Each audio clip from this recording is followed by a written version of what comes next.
C'est une nouvelle surprise pour les personnes qui voulaient et espéraient depuis le 13 décembre 1998 que la lumière soit faite sur la mort des leurs. Cette triste date restera en effet à jamais marquée dans les mémoires burkinabées et africaines comme l'un des jours les plus tristes. Et puisqu'il n'y a pas de hasard dans la vie, c'est à l'orée de la 20e commémoration de l'assassinat du journaliste Norbert Zongo et de ses 3 camarades que la justice a rendu un avis favorable à la demande d'extradition de François Compaoré, principale mise en cause dans l'enquête sur ce crime odieux. Mais est-ce pour autant demain, la veille de son retour au Burkina, pour répondre des faits qui lui sont reprochés? De quel recours dispose encore sa défense? Quelle lecture judiciaire faire à cette étape de la procédure? Y a-t-il, oui ou non, une lecture politique à en faire, comme le dénonce depuis toujours l'avocat de la défense? Autant d'éléments que nous aborderons dans le cadre de l'émission du jour. À toutes et à tous, bonjour et bienvenue sur Angle de Vue, la tranche sur Sika qui permet le décryptage de l'actualité sur le continent africain. Burkina Faso, demande d'extradition de François Compaoré acceptée en France. Enfin, le bout du tunnel dans l'affaire Norbert Zongo, c'est le thème de l'émission du jour. On revient juste après la virgule.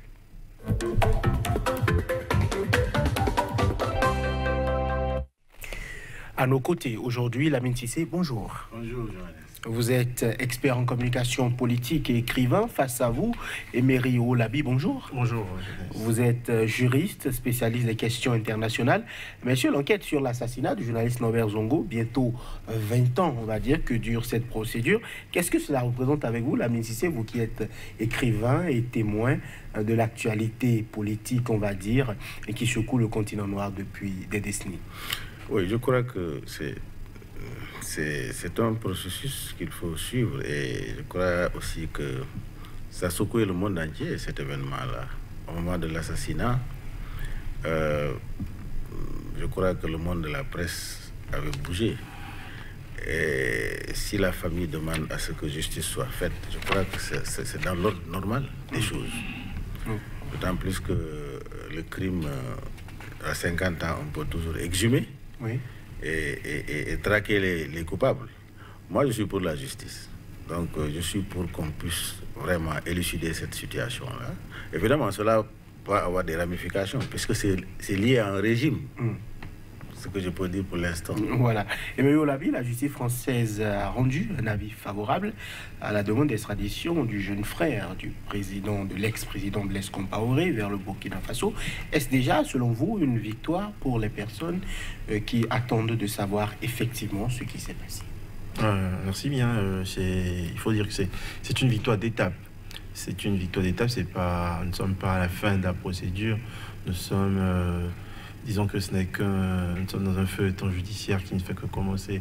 Mais j'aimerais bien quand même rappeler un tout petit peu les conditions ou ce qui est en réalité l'affaire. Il s'agit en fait de Norbert Zongo qui a été assassiné, brûlé dans un véhicule. Donc, avec 3 de ses amis. Un guet-apens, avec 3 de ses amis.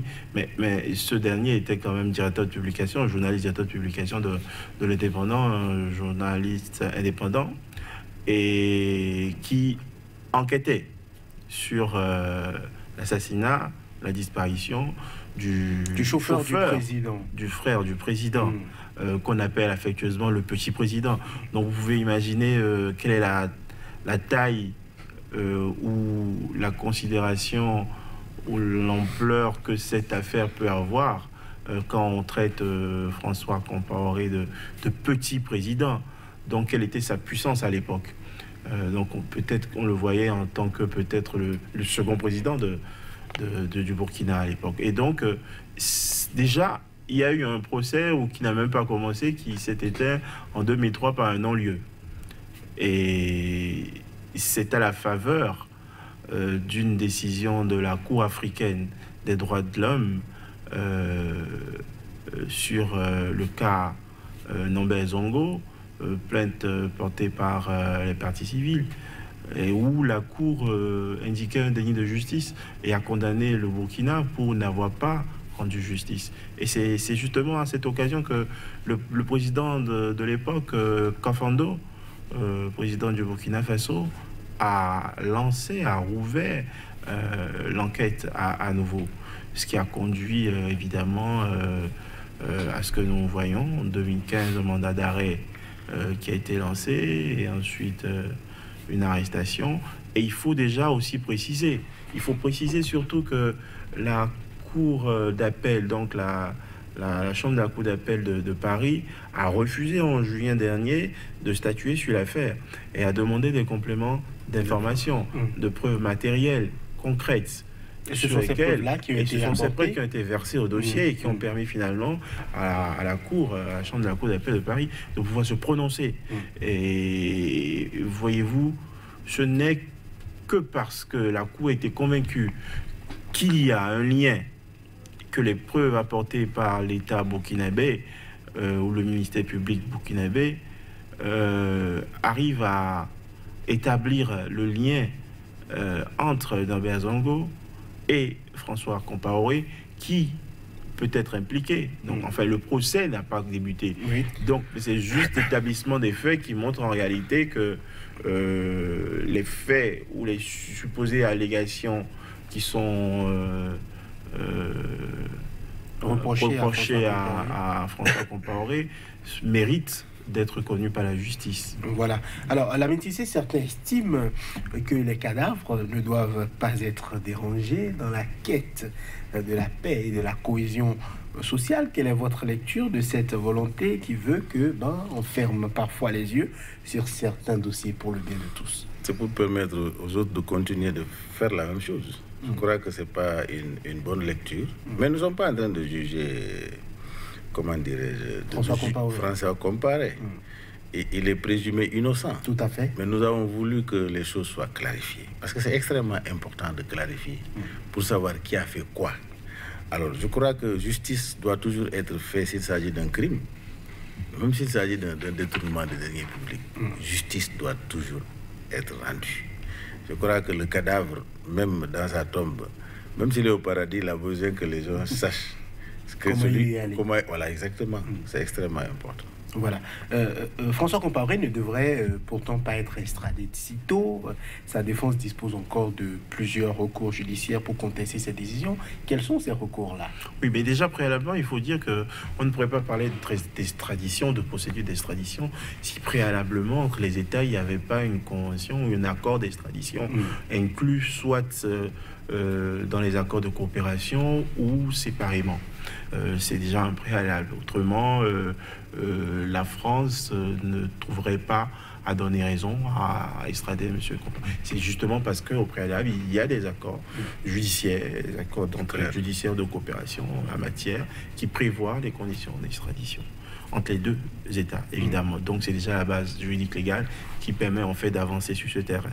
Et donc, vous posez la question de savoir si quels sont aujourd'hui les recours. Oui, les recours. Alors, la défense aujourd'hui, voyez-vous, déjà, je pense qu'ils ont dit, ils vont former pourvoi en cassation et aussi former un recours devant la cour d'assises parce que, disent-ils, le juge instructeur magistrat burkinabé aurait transmis ou qui a transmis un procès verbal d'un témoin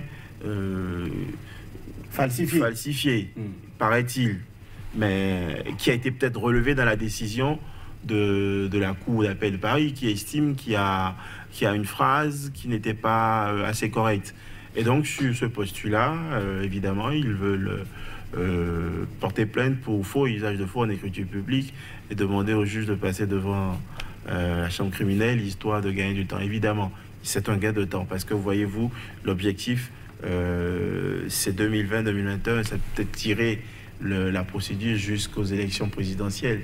Et évidemment, après, jouer sur les cartes. Mais quel lien pourrait avoir une élection présidentielle sur cette affaire? Avoir un président qui va choisir de taire l'affaire encore, ou bien peut-être la justice n'est-elle pas indépendante et ne devrait pas... La justice est supposée être indépendante, sinon la Cour de Paris d'appel de Paris n'aurait pas donné suite à cette demande. Donc c'est justement parce que la Cour est convaincue que les conditions des exercices de justice de contradictoire sont réputés être, disons, garantis, et aussi que les droits de l'homme en concernant, c'est-à-dire les droits de M. Compaoré, qu'une fois qu'il sera extradé sur le territoire burkinabé, sont garantis. Et je pense que le procès en cours a peut-être incité aussi les juges à aller dans ce sens. Je veux parler du procès Diendéré. Si on arrive à tenir un procès qui cristallise autant l'attention et qui semble quand même être conduit dans les règles de l'art, c'est que c'est la garantie de ce que la justice est en marche au Burkina. Donc il n'y a pas de raison, une fois que les preuves matérielles sont plutôt établies et probantes, de ne pas donner suite à cette extradition. Parce que jusque-là, on ne dit pas que M. Compaoré est coupable. On lui dit simplement de venir s'expliquer sur certains faits.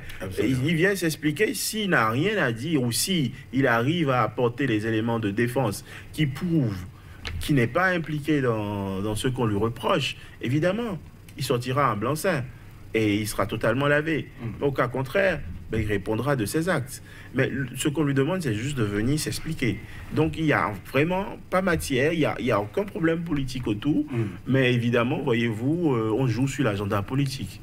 On joue sur l'agenda politique parce que, avec cette procédure qui est lancée sur faux en écriture publique, c'est pour ralentir le procès. Ça peut traîner. Ça va traîner. Quelques 2020, mois. un an, 2 ans. Oui, c'est vite fait. Et c'est vite fait. Et si l'objectif, c'est de jouer sur l'agenda politique, nous y sommes. Voilà. Lamine Cissé, pour être effective, on sait qu'une extradition doit aussi faire l'objet d'un décret du gouvernement français. Tout à fait. Voilà, donc mais ça, c'est à la fin. Tout à fait. C'est à la fin de la procédure. C'est la fin de la procédure judiciaire. Oui. Que maintenant, le président... Voilà, doit pouvoir prendre un décret, pour autoriser l'extradition. Donc ce n'est qu'une victoire d'étape. Absolument. Mais bon, vous savez, la justice aussi est tributaire du régime. Ça dépend du régime qui est en place. Et si nous savons qu'il y a souvent des visées politiciennes... Il n'y a pas d'indépendance, selon vous? Moi, c'est difficile de dire qu'en Afrique, la justice, elle est indépendante s'il n'y a pas d'enjeu. S'il n'y a pas d'enjeu, sinon le problème là pouvait être traité depuis le temps de Blaise Compaoré. Parce que le problème, c'est au moment du régime Blaise Compaoré. Si la justice était indépendante, ça pouvait être élucidé depuis ce temps-là. Pourquoi ça traînait et puis on n'a pas voulu les mettre devant? Je crois que c'est le moment de le faire. Maintenant, celui qui est au pouvoir aujourd'hui, il était aussi régime Blaise Compaoré. Tout à fait. Parce que pour moi, ce n'est pas un homme nouveau. Je l'ai toujours dit. J'ai dit... la carapace qu'il avait portée à ce temps-là, la même carapace est là.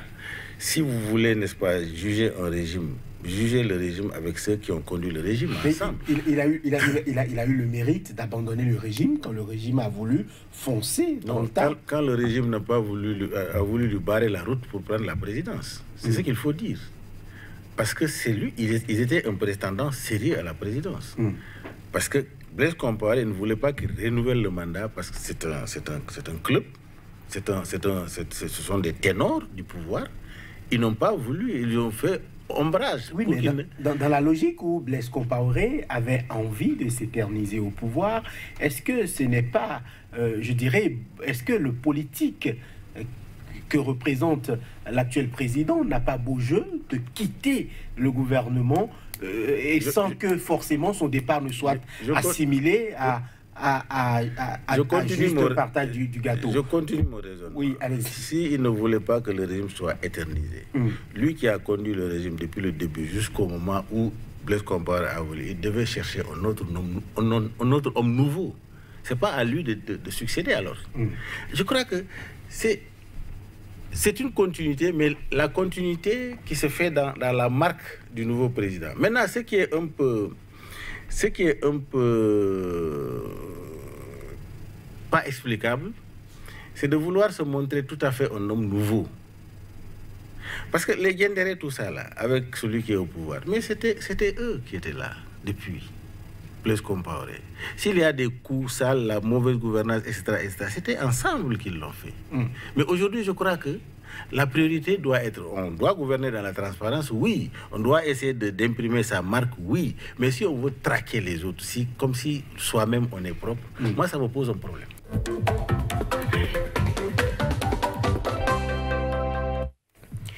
Et sur ce plateau avec nous, Aimé Tchefa, bonjour. Bonjour. Vous êtes sociologue, expert en stratégie de développement. Un plaisir de vous avoir face à vous aujourd'hui. Dieudonné Lokossou, bonjour. Bonjour, monsieur le journaliste. Vous êtes panafricaniste, ancien secrétaire général de la CSA Bénin, grand militant des droits de l'homme. Dieudonné Lokossou, merci d'être avec nous sur ce plateau. Un plaisir de vous avoir. C'est à moi de vous remercier. Voilà. Vous avez suivi, messieurs, sans doute avec grand intérêt, la situation politique qui prévaut au Togo. Dieudonné Lokossou, qu'est-ce qui fonde, selon vous, ces manifestations qui durent depuis exactement 1 an, 3 mois? Bon, je crois que le Togo constitue dans l'espace UEMOA et de la CEDEAO un danger permanent. Comment donc? Parce que ce n'est pas... le problème ne date pas d'1 an. Ça date de plus de 50 ans. Et depuis que le vieux Eyadema Gnassingbé a pris les rênes du pouvoir en 1967, c'est cette même famille qui régente le Togo. Ce n'est pas une dynastie. Alors donc, on ne peut pas dire que c'est seulement 1 an. Les gens, ils ont fait preuve de patience. Et comme je l'ai dit, dans l'espace CEDEAO, il y a eu quand même, il y a des conventions où l'alternance devient une obligation. Mais c'est un peu comme la Gambie et le Togo, c'est les 2 pays qui étaient réticents à l'alternance. Alors donc, si aujourd'hui, vous voyez qu'il y a des remous sur le plan social, sur le plan politique, je crois que la responsabilité est entièrement à imputer à un gouvernement qui use de ruse et qui use de subterfuge et fait tout ce qui est en son pouvoir, met en place tout ce qui est en son pouvoir pour s'accrocher. Alors, lorsque la crise a éclaté il y a 1 an, et que avec le PNP, les gens, les autres qui étaient en sommeil, se sont réveillés, il y a 14 politiques regroupés en C14, qui à un moment donné sont entrés dans un mouvement de protestation. Et il y a eu des cadavres. Et ce qui se passe maintenant avec la relance du processus électoral, il y a déjà eu 4 cadavres. Et on ne peut pas quand même faire la démocratie sur des cadavres. Donc, à un moment donné, c'est le gouvernement même qui a demandé la médiation de la CEDEAO. Et la CEDEAO a élaboré un cahier de charges ou une feuille de route. Oui. Mais est-ce que cette feuille de route-là est respectée dans sa lettre et dans son esprit? Je crois que non. Voilà, nous allons en parler. C'est un problème. Mais Tchefa, la crise perdure donc à ce jour, malgré de nombreuses médiations sous la conduite de la CEDEAO. Qu'est-ce qui empêche aujourd'hui la mise en œuvre des conclusions de cette organisation, selon vous? Merci.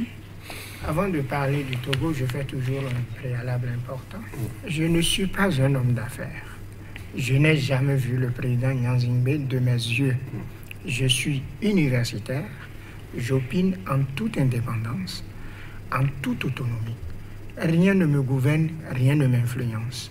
Et nos voisins les plus proches à tout point de vue, ne peuvent être dans une situation difficile et je m'en réjouirai. Ou profiter de cela pour faire des affaires. Non, je suis universitaire, je n'ai pas d'affaires à faire.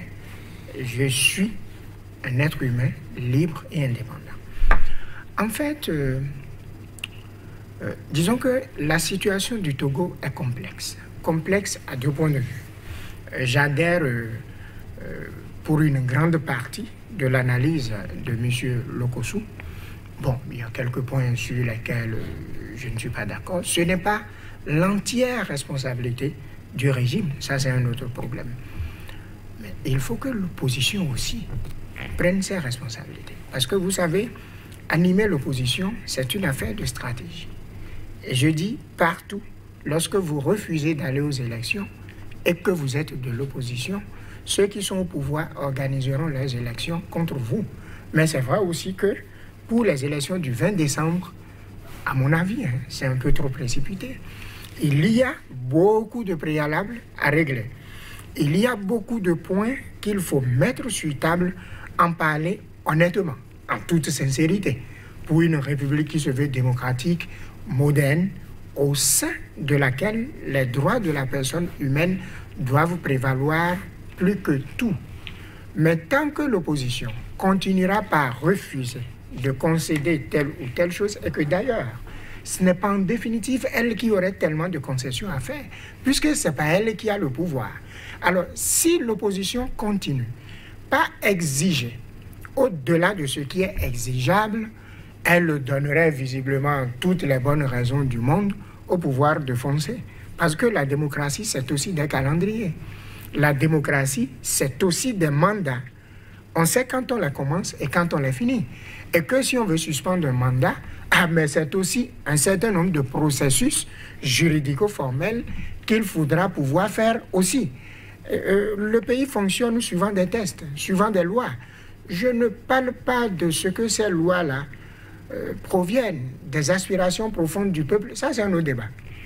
Toute loi, lorsqu'elle est votée, elle reste une loi.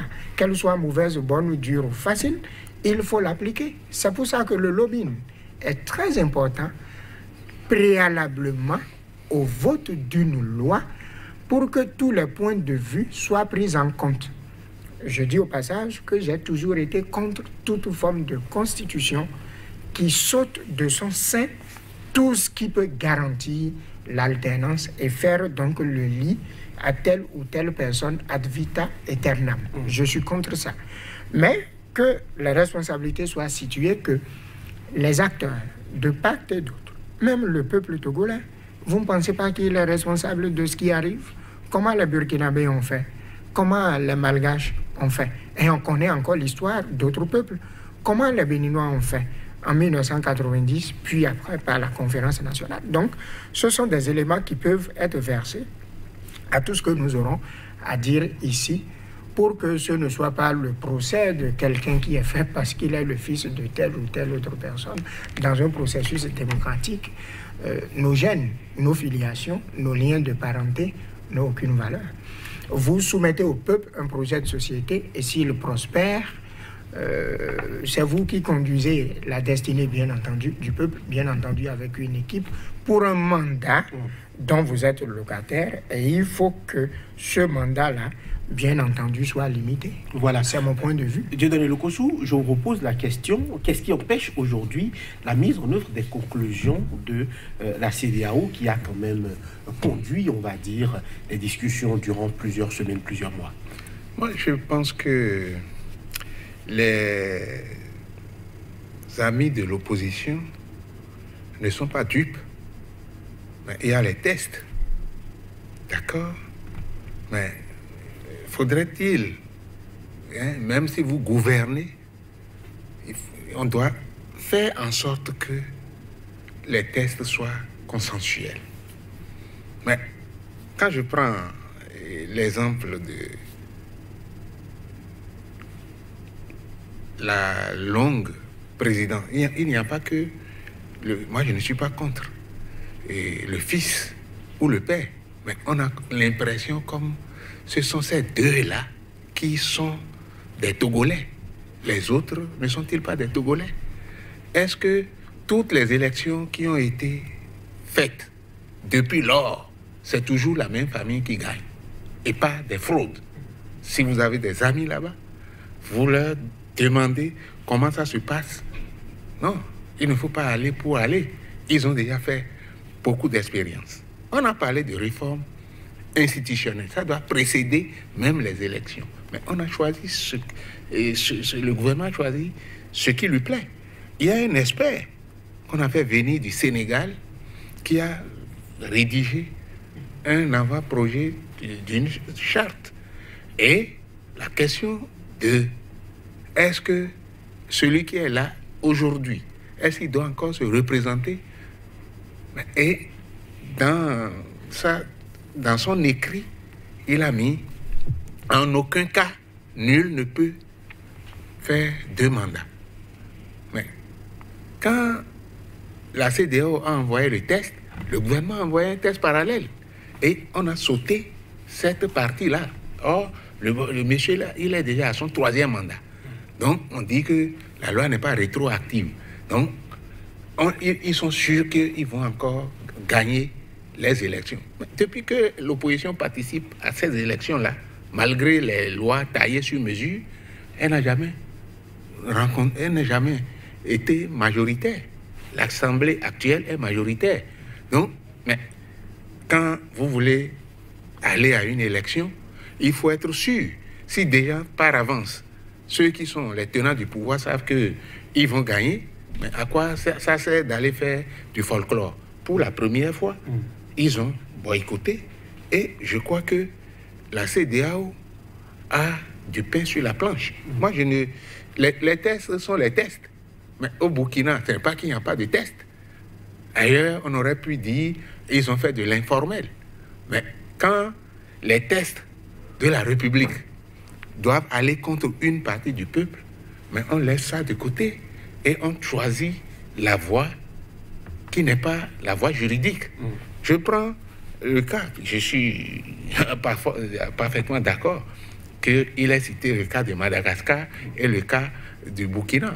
Est-ce que c'est ça qui est la démocratie? Quelqu'un qui est élu démocratiquement, qui ne respecte pas les grands principes de la démocratie et qui se fait chasser par la rue, et la rue devient là.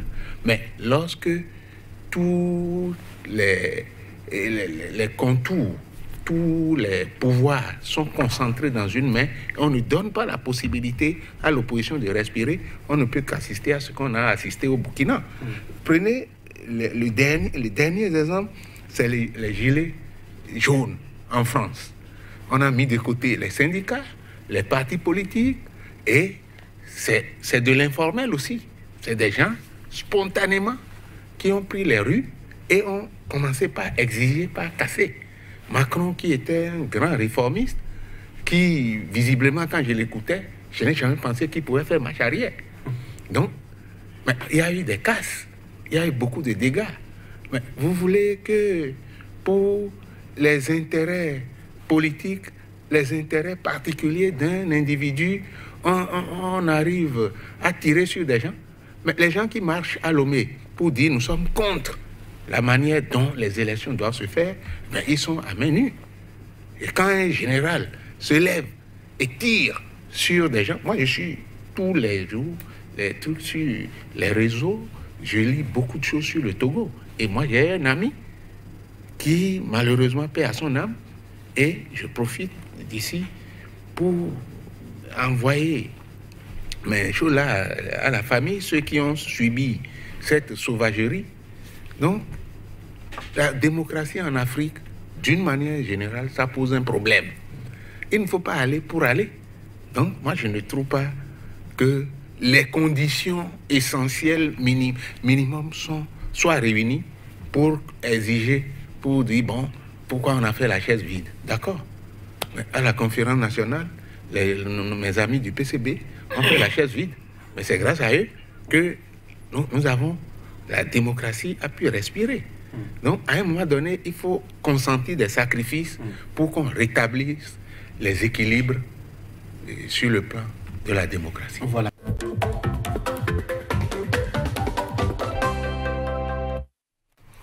Voilà donc sur ce plateau de Angle de Vue pour parler d'abord de la République démocratique du Congo, nouveau report des élections, l'assurance de scrutin viable. Au soir du 30 décembre, la question sera posée à vous, messieurs. D'abord, Lamine Cissé, bonjour. Bonjour, Johannes. Vous êtes écrivain, expert en communication politique. Face à vous aujourd'hui, Patrick Amopoyon, bonjour. Bonjour. Vous êtes coach en politique de développement et gestion de crise. La colère était visiblement palpable à Kinshasa, mais les candidats d'opposition, semble-t-il, fait preuve de calme et de maturité. Visiblement, on semble attendre le 30 décembre pour tirer les enseignements qui s'imposent. Patrick Amopoyon, est-ce que c'est un report qui déjà vous surprend? Ah non, ça ne me surprend pas. Vous savez, la RD Congo est un pays où les hommes politiques sont très stratégiques. Il y a beaucoup de tactiques, de stratégies. Mon intime conviction, c'est que en réalité, ce report était pour provoquer l'opposition. Ce report a été planifié pour provoquer l'opposition, afin que l'opposition tombe dans une tentative de chaos. Le régime ayant toujours la légitimité, le régime pourra réprimer. Et les opposants ne sont pas tombés dans le piège en acceptant le report, en acceptant de leur donner 7 jours encore. C'est pour dire que, en réalité, j'ai de fortes, en tout cas, de fortes appréhensions par rapport au fait que les informations recueillies par le régime actuellement ne leur permettent pas de garantir un succès. Donc, on va chercher à faire des diversions pour provoquer l'opposition afin que l'opposition fasse une erreur. Mais je crois que l'opposition est en train de jouer tactiquement. Il faut continuer comme ça. Tout le monde est assez tactique. Il faut que personne ne fasse d'erreur parce que l'erreur sera fatale au camp qui va faire des erreurs. Voilà.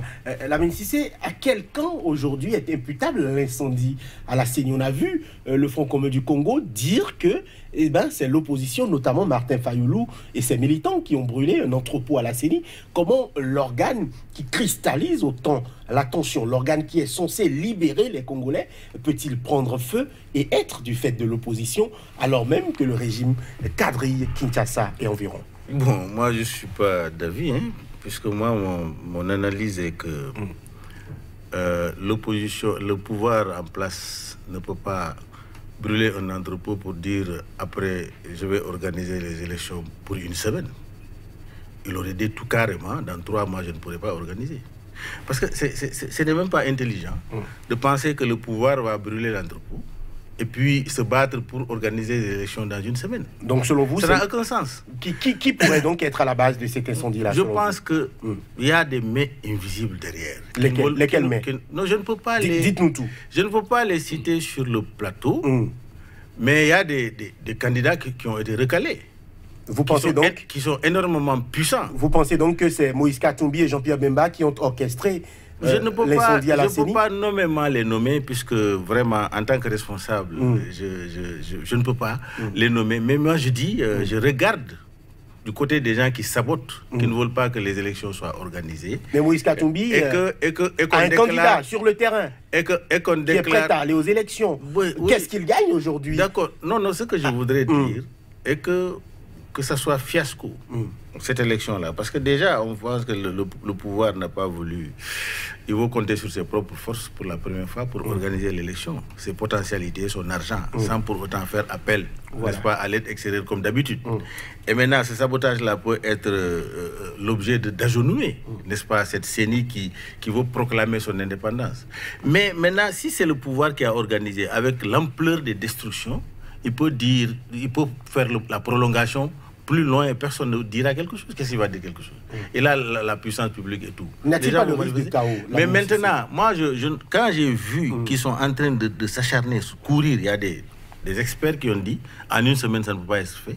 Eux, ils se sont dit que non, au-delà d'une semaine, le pays va tomber dans une situation de vide juridique, c'est pas bien. Donc ils se sont en train de chiner. C'est pourquoi j'ai dit non, c'est pas eux qui ont. Ils ne peuvent pas commanditer et arriver à courir pour une semaine. Je commandite, je crée des problèmes pour ne pas organiser, ou bien j'organise. Voilà. Moi, je suis certain, d'après mes analyses, que c'est un sabotage extérieur. L'État n'a rien à voir avec ça. Voilà.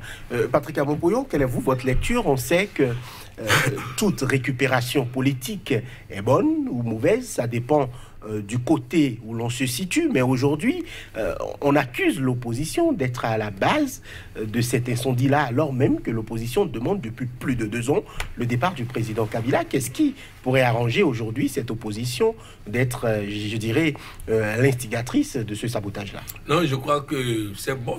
En tout cas, l'analyse de M. Lamine peut tenir la route, mais il faut retenir qu'il y a un organe qui sécurise la CENI. Et si cet organe a laissé faire, si cet organe n'a pas pu empêcher qu'on vienne au cœur d'un dispositif aussi sécurisé que ça. Ça veut dire que le gouvernement, même s'il n'est pas l'instigateur, a quelque chose à se reprocher par rapport au fait qu'on a laissé faire. Vous vous rappelez à Abidjan, il a été possible à des populations de venir devant le chef de l'État cracher sur un ministre des Affaires étrangères de la France. Ne me dites pas que le gouvernement n'en est pour rien, c'est la population qui est venue cracher. Comment on peut laisser des personnes venir devant le chef de l'État? Le système de sécurité a laissé faire. Donc bref, d'une manière ou d'une autre, le régime ne peut pas être blanc dans le fait que l'un des bâtiments les plus sécurisés de Kinshasa, parce que si ce que Lamine dit est vrai, ça veut dire qu'on est en train de dire à la population qu'ils peuvent aussi aller à la présidence pour aller attenter à la vie du chef de l'État. C'est ce qu'on est en train de dire.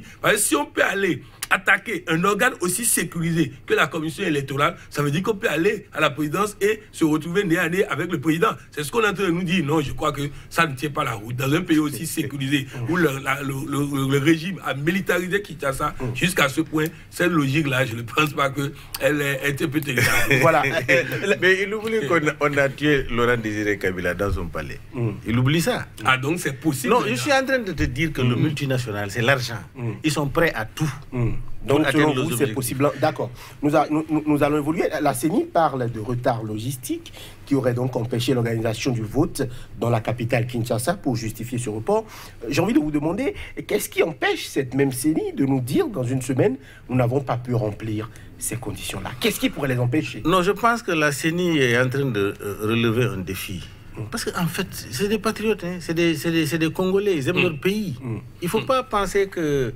c'est-à-dire qu'en Afrique, on ne se fait pas suffisamment confiance. C'est ça le problème. Il faut qu'on apprenne à nous faire confiance. Et même si on boitille, il faut atteindre les objectifs. Même si nous sommes en train de boitiller. Alors c'est ce que je suis en train de dire. Moi, je dis, je fais confiance à cette CENI qui veut relever un défi. Parce que le défi, là, relever, c'est historique. C'est historique. Il y a tellement d'enjeux autour de l'indépendance de la CENI que moi, je dis, ces gens-là, ils vont aller organiser les élections. Dans une semaine, ils le feront. Ils le feront. Parce que c'est un défi qu'ils peuvent atteindre. Vraiment, ils le feront. Moi, j'ai totalement confiance à cette CENI-là. Voilà. Patrick Abompoyon, dans une semaine, tout va bien, on va aux élections, mais on parle de matériel, notamment des machines à voter, qui ont brûlé jusqu'à, on va dire, 60 ou 80% pour ce qui est Kinshasa. On parle de plus de 4000 machines qui seraient donc consumées à travers les flammes. Est-ce qu'aujourd'hui, on a l'assurance de ce que ces machines-là ont été commandées, ces machines-là sont acheminées, puisqu'on rappelle que c'est depuis la Corée du Sud, et que ces machines-là seront livrées à temps avec toutes les contingences, je dirais, logistiques, toutes les difficultés d'avoir accès à certaines régions, notamment en RD Congo. Est-ce qu'en une semaine, on peut, je dirais, sérieusement poser les jalons pour une élection crédible, selon vous? Qu'est-ce qui empêche aujourd'hui cette CENI-là de venir nous dire, dans une semaine, nous n'avons pas pu régler les problèmes, donnez-nous encore 1 mois ou 2 mois? Déjà, s'ils veulent organiser les élections, ils vont organiser. Parce que ces machines étaient illégales et posaient problème. Donc, si les machines sont brûlées et qu'on ne trouve pas machine, on peut revenir à des élections illégales en votant directement sur des papiers et non avec des machines. Donc, les machines ne peuvent pas être des problèmes pour l'élection puisque les machines ne respectaient même pas le code électoral de la RD Congo. Maintenant, c'est-à-dire qu'une chose qui peut amener la CENI à finir par organiser les élections, c'est la peur du chaos. Parce que ce test d'une semaine leur a permis de montrer combien les Congolais sont prêts à en découdre. Parce que il faut que... C'est des tests, c'est des ballons d'essai. C'est des ballons d'essai pour voir la capacité du peuple à résister. Retenez une chose, le camp Kabila est en train de tout faire pour ne pas perdre les élections. Parce que le monsieur qu'il a mis comme candidat, Ramazani, qu'il a mis comme candidat, n'est pas un monsieur de poids et il le sait. Donc le but au début n'était pas d'organiser réellement les élections. Maintenant, il se retrouve avec une opposition qui est devenue très stratégique, qui ne refuse pas les choses même les plus difficiles à avaler. Parce que cette affaire de machine-là, c'est mis seulement pour que les opposants refusent d'aller aux élections, pour qu'ils puissent soit aller aux élections seuls, soit ils puissent ne pas y avoir élection. Mais je crois qu'ils se retrouvent de plus en plus dans l'obligation d'organiser enfin ces élections. Et je crois que si on tente de reporter encore ces élections dans une semaine, je crois que le chaos que... Et vous savez, monsieur Kabila, le président Kabila, il est tout, mais pas suicidaire. Hein. Vous savez que quand il voit devant le feu, quand il a voulu réviser la Constitution, il a vu le feu, il s'est ravisé. Donc, il s'est se ravisé. Et je crois que là encore, il va se raviser pour qu'il y ait enfin élection et que celui qui va gagner puisse prendre le pouvoir. Voilà, élection reportée. Moi, j'ai un problème par rapport à l'analyse, là. Parce que quand je vois mon ami mettre la CENI, lui, il enlève l'autonomie même de la CENI, quoi. Ça dit que la CENI, c'est le camp présidentiel. Oui, mais la CENI est taxée de partialité. Mais non, nous ne pouvons pas taxer. Mais c'est l'opposition. Le jeu de l'opposition congolaise n'est pas notre jeu. Moi, je ne suis pas un opposant congolais. Mais on vous taxe d'être pro-Kabila aussi. Non, je fais des analyses. Je fais des analyses. Parce que les organes, les organes d'un État, je ne peux pas les taxer de partisans. La CENI a un rôle fondamental. Et l'opposition est... La mouvance compose cette CENI, la société civile, etc. Tout le monde a les yeux, c'est les populations qui vont aller dans les urnes pour voter. Quand vous me dites la Cour constitutionnelle, etc., ils sont partisans, là, franchement, je n'aurais pas beaucoup de choses à dire, parce que nous avons des cours constitutionnels, la justice est instrumentalisée, c'est le président, la connivence qu'il y a, mais on a déjà proclamé l'autonomie de cette CENI, il doit en toute indépendance organiser les élections, il n'a que le rôle d'organiser. Et organiser les élections, sans les populations, tu ne peux pas organiser les élections. Et dans chaque bureau de vote, rappelez-vous que le dépouillement sur papier n'est pas éliminé, même la présence des machines n'a pas éliminé ça. Donc, il y aura le dépouillement sur papier, en dehors de cette machine dont vous parlez. Donc, l'opposition même dit à la population, ne comptez pas sur les machines, regardez les feuilles, le dépouillement sur les feuilles. Mais je dis, c'est bien, si la population est dynamique pour organiser les élections, c'est le bien. Une CENI devant un peuple déterminé ne peut rien faire. Ne peut que abonder dans le sens de la CENI, parce que la CENI ne peut pas transformer les résultats, peut-être au niveau du dépouillement, la Cour constitutionnelle, etc. À ce niveau-là, si on dit qu'il y a des dysfonctionnements, moi je tirerai chapeau. Maintenant, ce que je voudrais dire est que le peuple a intérêt à être déterminé. Il faut vous rappeler que ce n'est pas une élection présidentielle tout court, c'est local et présidentielle à la fois. Donc les populations de trois différentes élections. Moi-même, j'ai une candidate sur le terrain que je connais, qui est en train de battre campagne, que je suis en train de conseiller, n'est-ce pas, qui pour la première fois est rentrée dans la vie politique. Mais il m'a dit sur le terrain, les populations veulent un changement. Mais ils vont le changer au niveau local d'abord. Maintenant, au niveau de la tête, c'est autre chose. C'est ce que je voudrais apporter. Voilà. Non, je voudrais dire quelque chose une fois pour toutes. Vous savez, la commission électorale est toujours soit contrôlé par le régime, soit contrôlé par l'opposition. Parce qu'il est composé d'hommes politiques.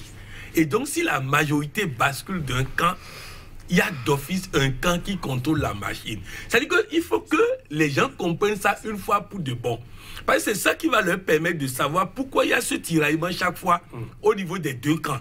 Parce qu'on dit à l'autre de concéder, mais l'autre aussi, il a peur que l'autre aussi contrôle la commission électorale. Donc, dans le cas de la RD Congo, c'est une commission électorale qui est au sol du gouvernement, ça, tout le monde le sait. Même ceux qui ne le disent pas le savent, le gouvernement le sait.